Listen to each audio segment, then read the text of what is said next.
राधे राधे दोस्तों। आपने वृंदावन के श्री बांके बिहारी मंदिर में तो देश दुनिया से लोगों को आते और अपनी मांगों को मुराद को पूरा करते हुए सुना होगा। वृंदावन में बने इस मंदिर में श्री कृष्ण को द्वारिकाधीश नहीं बल्कि कान्हा, बिहारी और बांसुरी वाले के नाम से जाना जाता है। मथुरा जिला के वृंदावन में बना श्री बांके बिहारी जो का विशाल मंदिर, जहां भक्त सिर्फ उनकी एक झलक पाने के लिए आतुर रहते हैं। मान्यता है कि इस प्रतिभा में भगवान श्री कृष्ण और राधा का मिला जुला रूप समाया हुआ है, जिसे देखने के बाद आप बस यहीं यानी इस मंदिर में रह जाना चाहते हैं। ऐसा कहा जाता है कि मार्गशीर्ष पंचमी का श्री बांके बिहारी यहाँ प्रकट हुए थे। मार्गशीर्ष का महीना हिंदू कैलेंडर के अनुसार हर साल नवंबर दिसंबर में आता है। इसीलिए हर साल इस 2 महीने में वृंदावन के अंदर त्यौहार जैसा माहौल रहता है। तो चलिए जानते हैं कि क्या इस मंदिर के रहस्य और कैसे प्रकट हुए थे कृष्ण। ऐसा कहा जाता है कि संगीत सम्राट तानसेन गुरु उनके थे स्वामी हरिदास। भगवान श्री कृष्ण को अपना आराध्य मानते थे और उन्हें अपना पूरा जीवन और संगीत दोनों श्री बांके बिहारी के आराधना में समर्पित कर दिया था।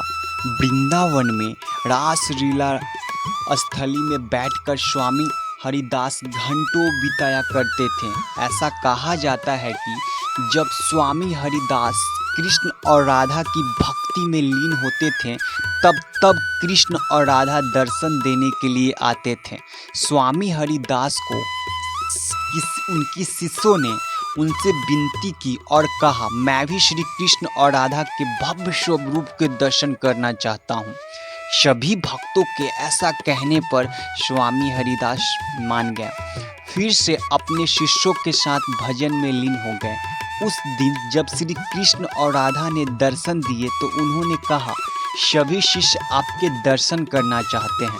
तो श्री कृष्ण ने कहा कि स्वामी हरिदास चाहे तो उसी रूप में राधा के साथ वहीं ठहर सकते हैं। इस पर स्वामी हरिदास ने कहा, मैं तो संत हूँ, तुम्हें तो मैं कैसे भी रख लूँ, पर राधा रानी के लिए रोज नए आभूषण और वस्त्र कहाँ से लाऊंगा। भक्त की यह बात सुनकर श्री कृष्ण मुस्कुराए और वहाँ से चले गए। जब स्वामी हरिदास ध्यान से बाहर आए तो उन्होंने देखा कि राधा कृष्ण का मिला हुआ भव्य स्वरूप प्रकट हुआ। इसके बाद वहाँ मौजूद सभी स्वामी हरिदास और उनके शिष्य कृष्ण और राधा के स्वरूप को लेकर धन्य हो गए। कृष्ण और राधा के रूप को देखकर वो अत्यंत प्रसन्न। श्री कृष्ण का बाल अवस्थाओं का पूजा सिर्फ यही किया जाता है।